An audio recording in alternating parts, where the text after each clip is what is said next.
Good day, lords and ladies, and welcome to Rimworld Medieval Underworld. This is my new Rimworld Let's Play series that will be coming up every Monday and Friday.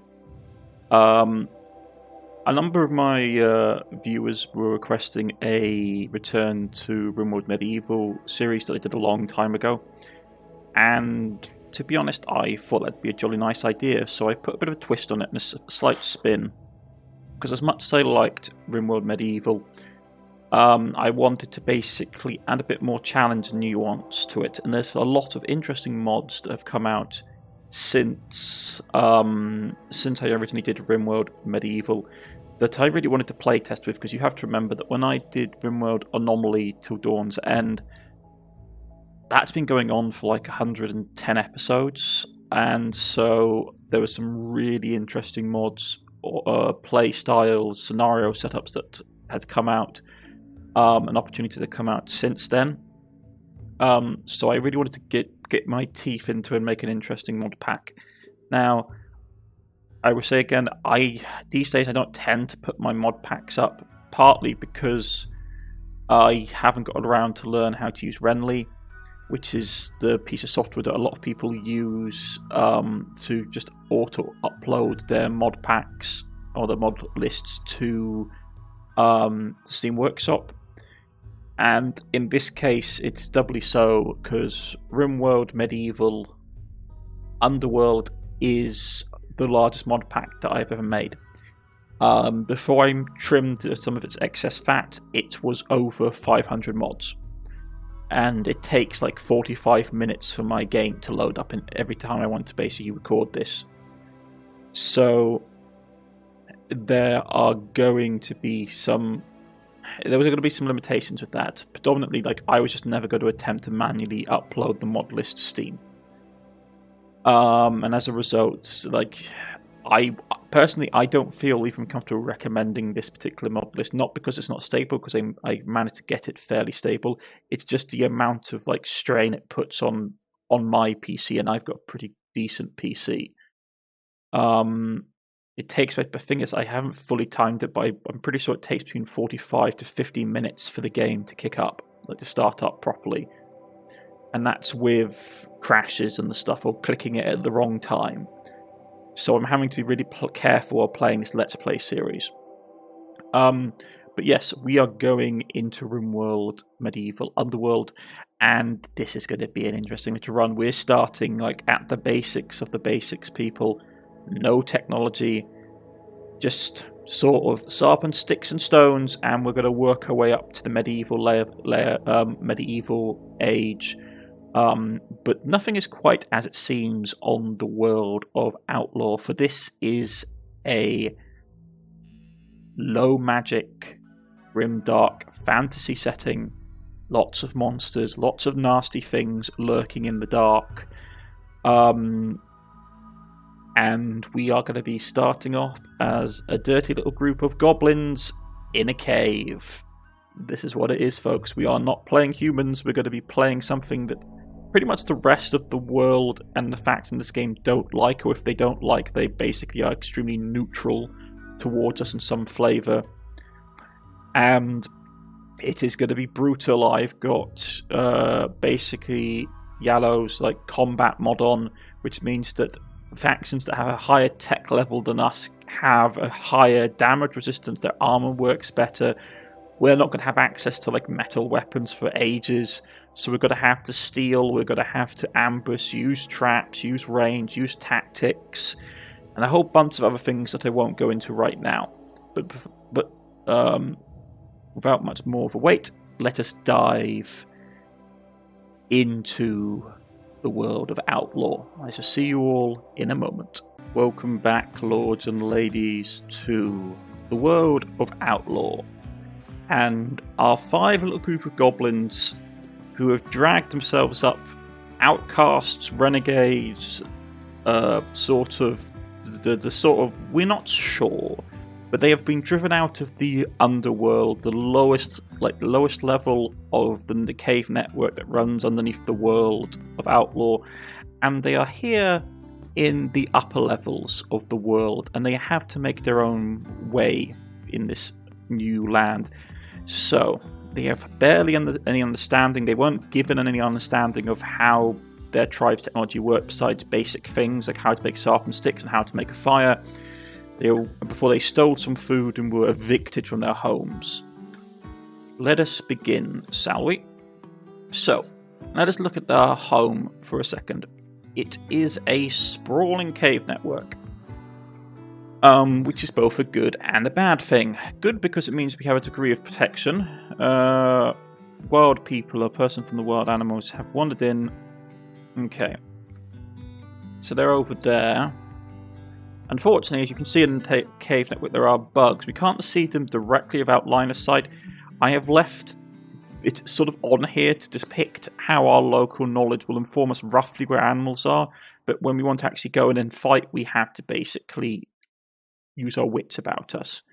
So yes, we have line of sight, we have a whole host of things, and we're going to have to be really careful. Oh, there's our wood. Okay. Because our guys are squidgy. Our goblins are squidgy. As you can see, we're very weak melee, which means we do less melee damage. Really, our only benefit is we heal faster and we are rapid at reproducing. We're also good at strong animals, so maybe we'll get some attack animals, and we can build quickly. Unfortunately, we do have some drawbacks. We have a little bit of cell instability, which can, staying alive at cost of reducing stability of the cell reproduction mechanism. So we live a little bit less long, which is not great. And some of our little bits and pieces. We're also very ugly, that kind of thing. So first things first, we are going to get our group of goblins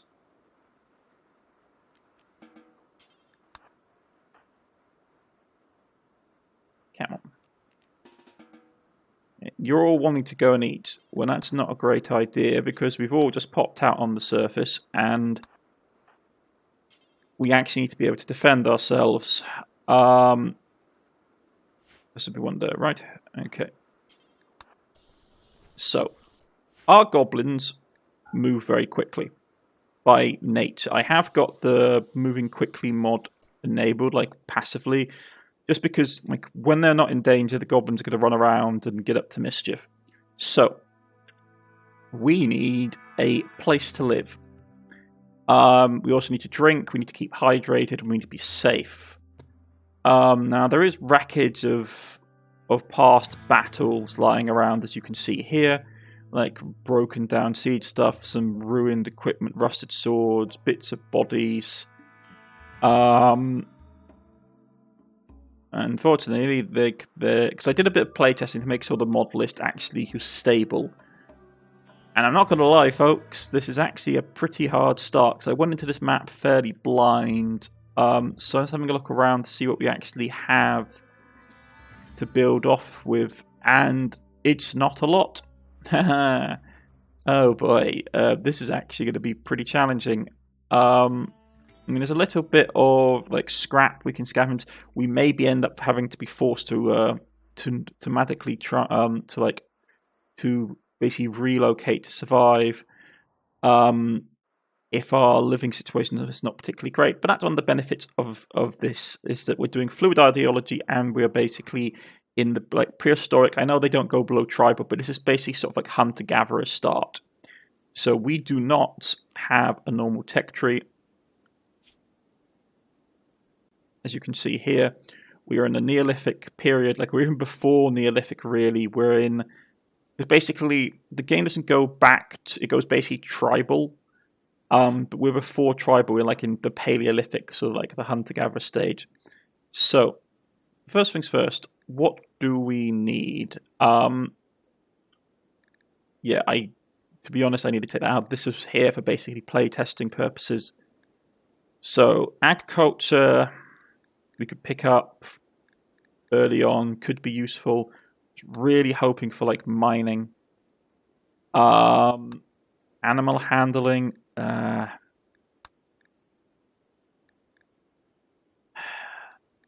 Fiddlesticks. Okay.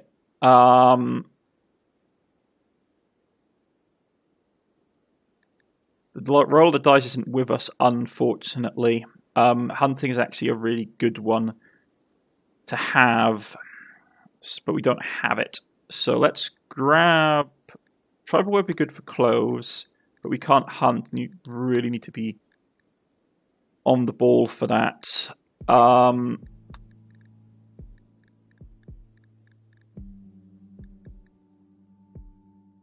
Let's grab some farming. And we're going to have to go from there. Okay, so. Pretty slow, I'm not going to lie. Like, if you guys are expecting like fast-paced gameplay, this isn't really going to be it. This kind of start requires fairly steady-paced planning, and we have to be careful because here we can get really easily have our heads caved in. So let's get a fire down. It's a simple campfire. Our storage is going to be up here. We've got fresh water. Let's throw down a basic campfire. We have a bit of wood.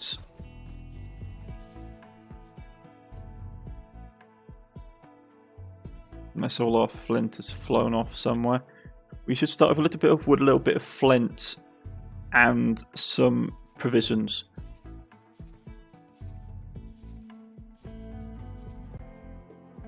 In the form of basically some dried meat that won't last very long in this climate.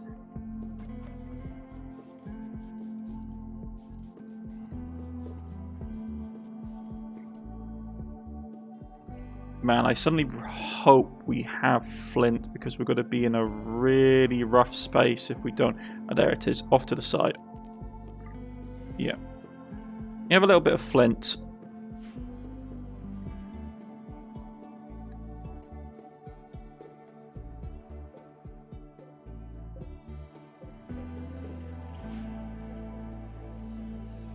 Okay, so we can get a little bit of heat going. Goblins are clearing up. Probably not going to tell them to do cleaning right now. There's some more important things to do. So let's get some stuff done going. Plant cutting. No one can grow. And we do have advanced like research on help development of research. There's nothing you can really retro engineer right now. So all we can really do is throw down some basic sleeping spots.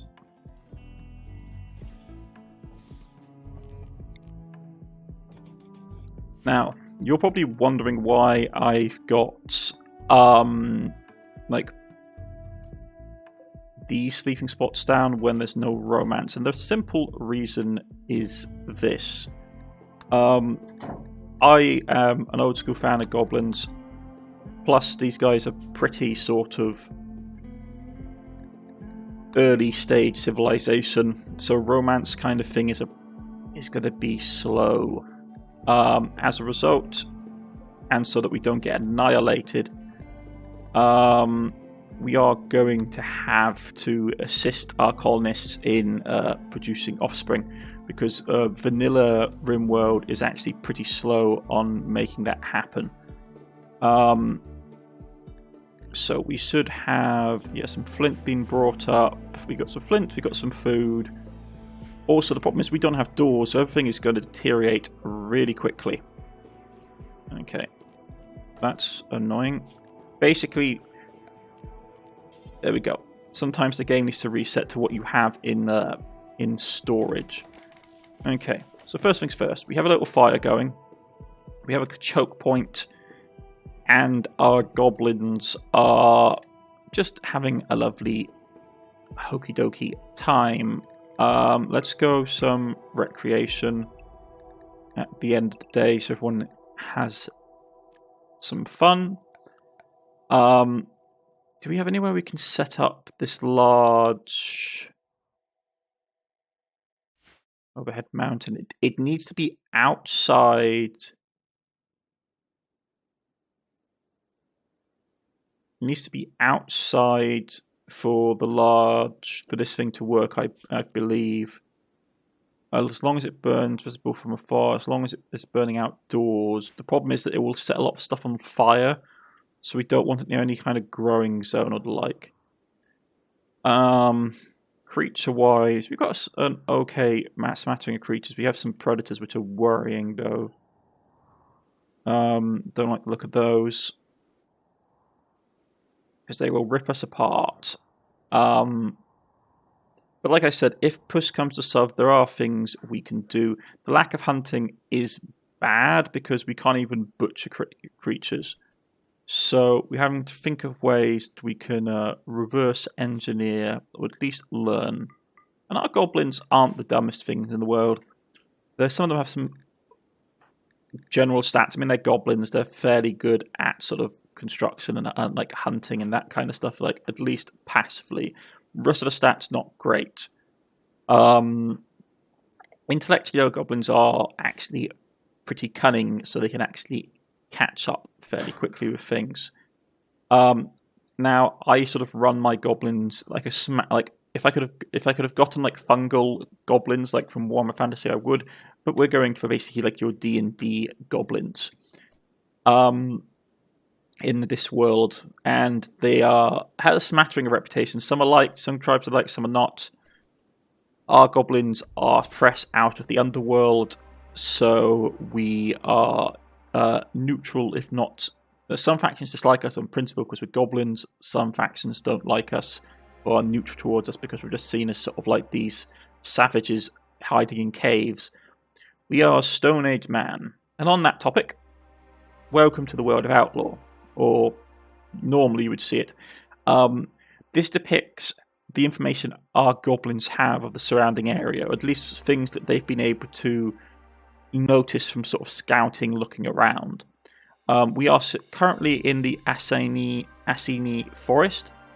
Assini Forest here. In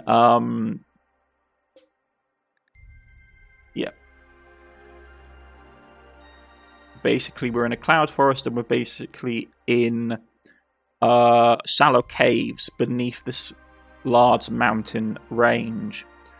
At the time comes that we need to relocate, we will, either by traipsing through the tunnel network, which may be a good way of getting out of the mountains, or by going overland, trying to sort of hit up where we know that this kind of weird structure at the end of the map is. Yeah. The seed name is Outlaw, but I'm calling the world Outlaw. A lot of things default. We won't go really into that information, but yes. First things first. Let's see what we can do to get some additional research. Unfortunately, there aren't a lot of plants growing, so this is going to have to be a slightly brute-forced approach. Primarily with the tribal sort of start and the vanilla expanded tribal, you have a couple ways of doing it. Sort of scavenging for materials, that kind of thing. We don't have a lot. We can't even do stuff like basic agriculture right now. So let's get a tribal gathering going. You've got a 50% chance of it having some kind of passive effect. And they're going to sit here for a little bit and discuss general goings on. Now, as that's happening, let us take a look at the surrounding area. Got some heal root. We don't have a lot of food plants, but the heal root will be useful because we are tribal, so it's gonna. Well, even below tribal, so even getting basic medication is going to be important. Some berry bushes, fungi. Some animals we can hunt, but really, it's going to be risky for us to even consider hunting. We may want to wait until night time and try and steal insect jelly from insect nests. We are not at the top of the pecking order here, folks. Like, the information we know of our little cave network of what's running about. We have some giant snails, we have a megabat, some couple of owlbears, a lot of spiders. We do have a tribes person over here. We don't know what they are. We may have to go and investigate. If push comes to shove, we may have to even eat them. But until we can get some kind of food supply in place, we are going to have issues. Luckily, we do have drinking water. We have drinking water here. We have drinking water outside. So let's put down a bathing zone. Like, I'm nervous about going outside the cave, to be honest, right now. Fortunately, we do have a little bit of a bathing zone just at the mouth of it. We do also have water inside the cave, which is great. And the tribesperson is coming to us. What kind of tribesperson is it? Baseline adult, dark green skin, red hair. Very early, because I got basically, I have a lot of mods here, folks. I'm not going to lie, but we do have ones that do stuff, because obviously stuff about genes. Is he going for our food? Consuming. He's eating our food supply. How dare he? The wild man is eating our food supply. Nope, this cannot be stood. Okay, who's got good melee? You're not interested. Well, you're not. You're okay in it, but basically you have an apathy for it, which is not great. Okay, Red, you're up. We've got to have to kill this wild man.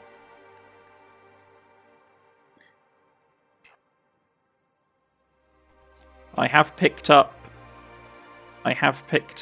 the execution ability. Let's see what you do. Yes, he's down, and we basically finish him off. Fantastic. We'll make our tribespeople a little bit upset. Well, I don't understand why. I don't think it will an outsider's death. Why is he your friend?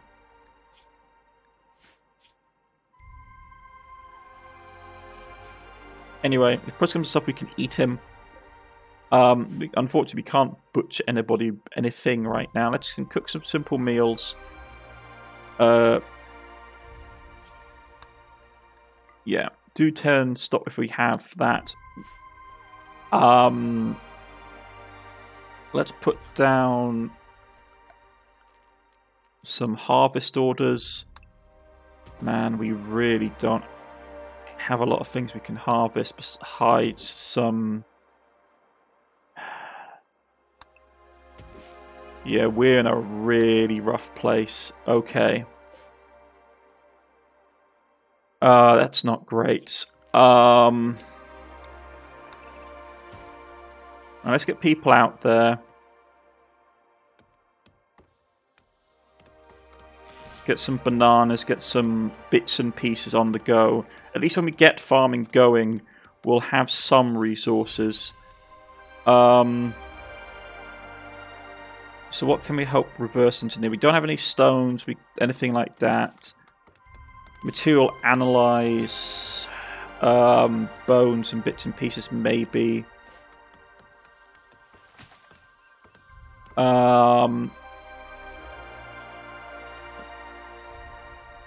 All we can really do right now is stuff like plant pot, basically some kind of pot to put plant seeds in.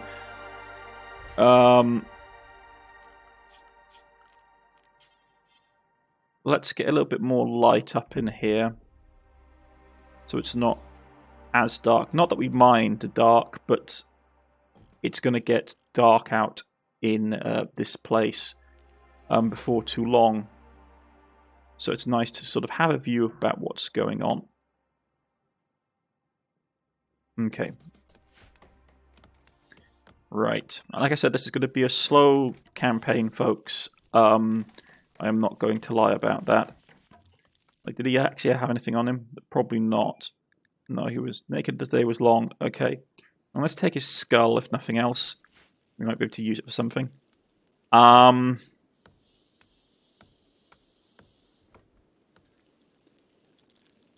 Take his skull. Okay, so this is the tribe mechanic that has come from Nilo Expanded Tribes.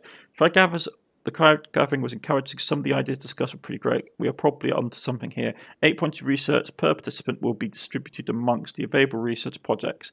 Tribal gathering's total quality of 50%, determined by these factors. So yeah, depending on the quality, participants will receive between 2 to 12 research points per participant divided between available research projects. Paleolithic technology levels projects will be prioritised, with no points will be allocated to Neolithic projects until all Paleolithic ones are finished.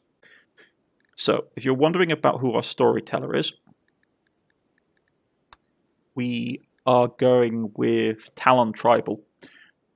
Talon, Sun's technology in progress, real strength lies in cultural foundations, and they will be rejecting rapid progress. You will be able to gain respect of the spirit. Rapid technology unlocks will involve bad events. Yeah, so if we pick up more tech, if we unlock a technology more than once every 4 days, he penalizes us with increasingly bad events. So we need to be careful about how rapidly we progress as a society. But at the same time, we do need to make progress. We need to get stuff like construction. We need to get stuff like farming and hunting. Just so we can survive. Okay. Build up some familiarity with people in the colony. People having a bath, which is nice. Getting berries, getting plants. There is a small chance of there being horrific monsters lurking in the darkness as well, because it wouldn't be basically a grim dark world without grim darkness, would there? There's all kinds of horrible monsters and creatures lurking. So we have to be careful. We also have to be careful of being hunted by things, because we are not at the top of the food chain. Like, we goblins are weak, so we have to be aware of that.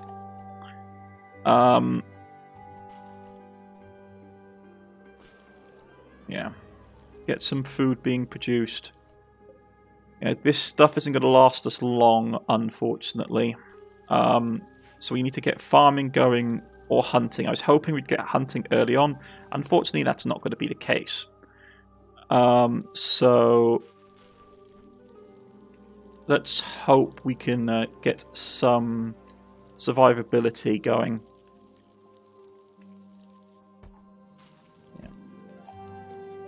We might have to kill that rat as well, because it may be starting to think about eating our food. But as you can see, it gets dark around here quickly. And so having some lights to see what we are doing is not always a bad thing. If nothing else, just to allow us a degree of safety if things come knocking in the night. Because we have darkness in this world, and there are worse things floating around in it.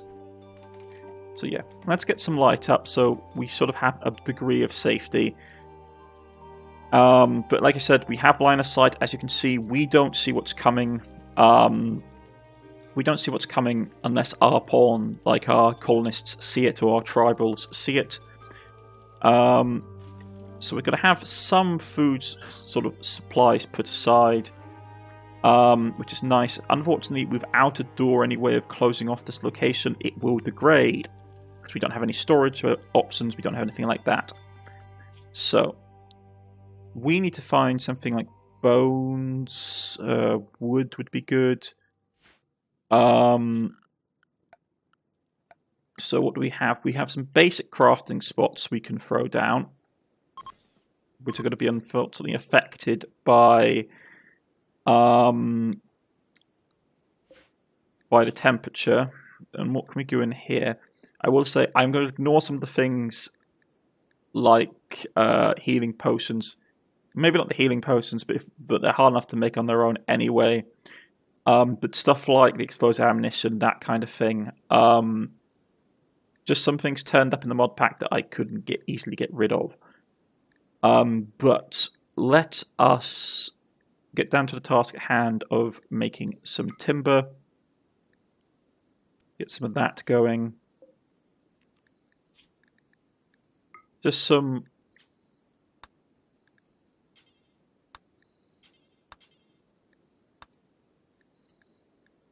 Just a bit of wood production. On that note, we do have a little bit of storage, but it's just bulk storage. I will put our wood supply here out of the way, because it means that when we need to craft stuff, we can get things going. Furniture, we do have some sitting spots. This is going to be our sort of sleeping and cooking fire. I think what I might do is... I want to build a second fire. It will take more wood. But I want to have one where we can sort of where we can sort of gather and do rituals, which is not going to be close to where we cook and that kind of thing. So let's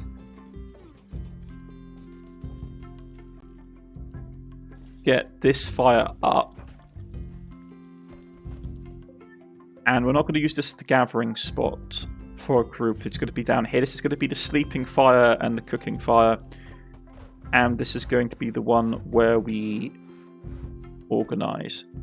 Like Hedgehog is down here. What's Hedgehog doing? He's stargazing. That's fine. We just have to be careful of the insects. Hedgehog, are they asleep? So it's round midnight, so we should be able to, if we sneak in and have a look. Yeah. The insects are asleep. So let's pilfer the insect. Yeah. He's going to be scared and run off, which is fine, but we did pilfer some of the insect jelly. Just have to be careful of the insects in this because they are nasty. Okay.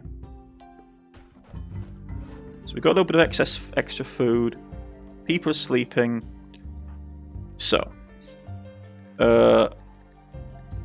Low chance of romancing, but this isn't to do with romance, this is just to do with breeding purposes. So our goblins are going to basically do a bit of romance. And hopefully, if we get lucky, we will get an early pregnancy so we can get our population increasing. Yes, Red is fortunate. Okay, so fortunately Red has become pregnant. Excellent. As has Ram.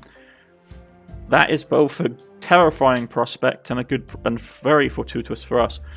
Yeah, Ram is also pregnant. Great. We have to be careful then with those two because we need to have a good chance. So what do they pick up? Anything interesting? Genetic-wise? Nothing out of the ordinary besides some tonal things. We'll see if they have anything particularly good when they're born. But standalone, we have two goblins basically breeding, so we're going to get the same goblin standards. Maybe we can kidnap or have a wanderer join us, maybe bring us different genetics and maybe some weird sort of hobgoblin breeding or half goblin, half human breeding or whatever. We have a lot of different species in this world. I will quickly just flash, as you can see here, folks, there are a lot of factions. I'm not going to go into all of them now. But there are a lot of factions and a lot of weirdness. So, family trees. All this kind of jazz. But yes, this is going to be one, hopefully, a very intense and interesting series. So, as our goblins and their little green behinds basically get down to the business of settling into their new lives in the surface, well, the upper cave network of Outlaw, we need to plan for the future. Predominantly, we need to figure of ways of getting our research up. Predominantly, I think early on we want to try and look for stuff that we can use to our advantage, find bones, anything like hay, dried hay. There's not a lot of crops. Reverse engineer some stuff if possible. Try tilling some soil, that kind of thing. Hopefully gets our early research going so we can get some plants harvested and grown. And hopefully we hit hunting soon. Because how long is he going to stay fresh? 2 days. Okay. Dawn has arrived once more. So let's get some orders out there. Tilt the soil would probably be good for some additional experiences. It's under the mountain? No. I don't want to hit anything that's super fertile. But let's get this soil here tilled. We can't do that. You probably want to do something like what else will give us experience. Prototype weave, plant pot construction. Anything like skeletons. Skeletons may give us a chance of getting some bone.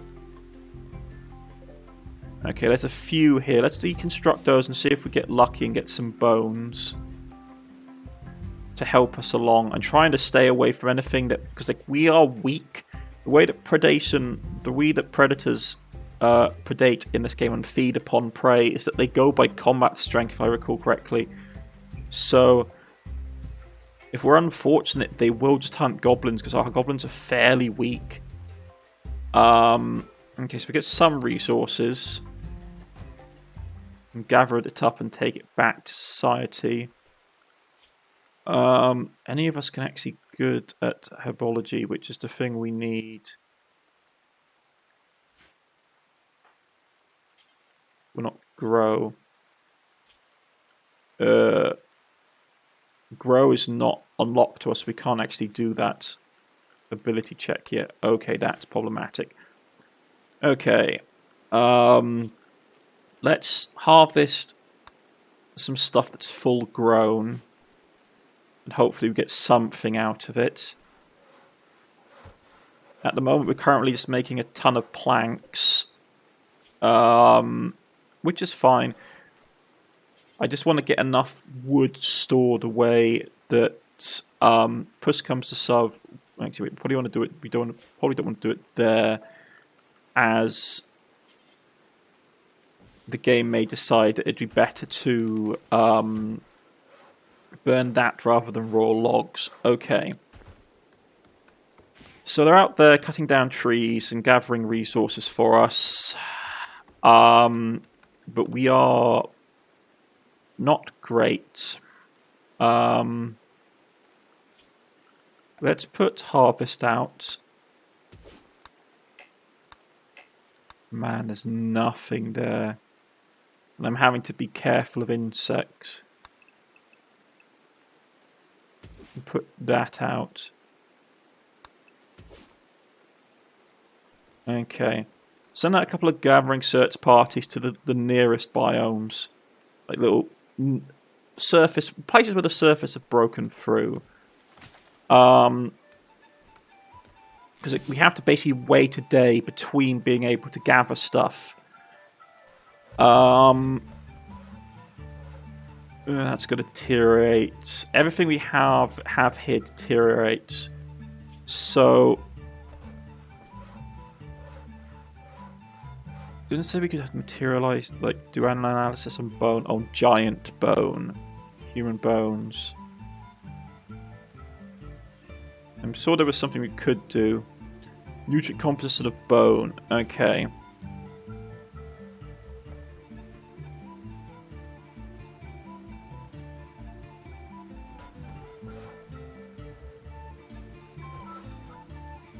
Okay, we've got enough supplies to start putting out some basic orders. We also have multi-flooring, so once we get enough of a sort of development, we may be able to start digging back down into the underlayer and getting ourselves some much-needed protection from the outside.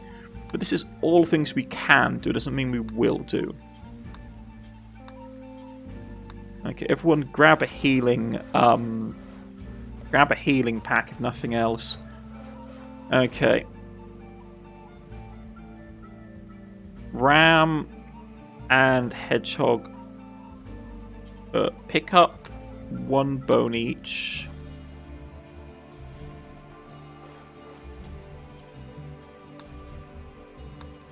And we are going to basically numb on some bones to see if they're actually worth anything.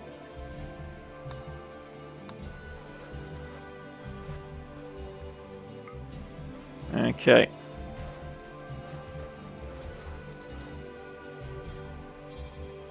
So we did that. Do we have any hay? Pick up some hay.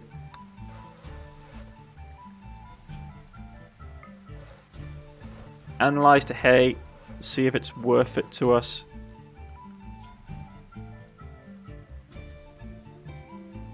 It is hay, right? Yeah.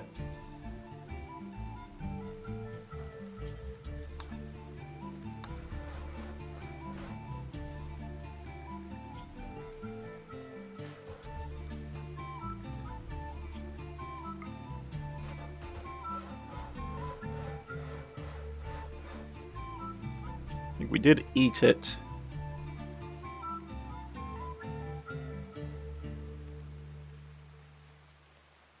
Analyzer, we may not have because we don't have a table. Okay. Oh, we don't have a research spot. We don't have anything we can do for that, so we can't do anything more with that.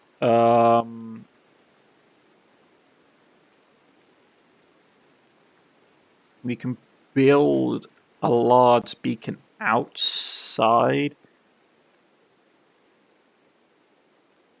It can't be under a mountain, though. Okay, it's... Let's do something like... Floors we can't do much of. Not enough stored.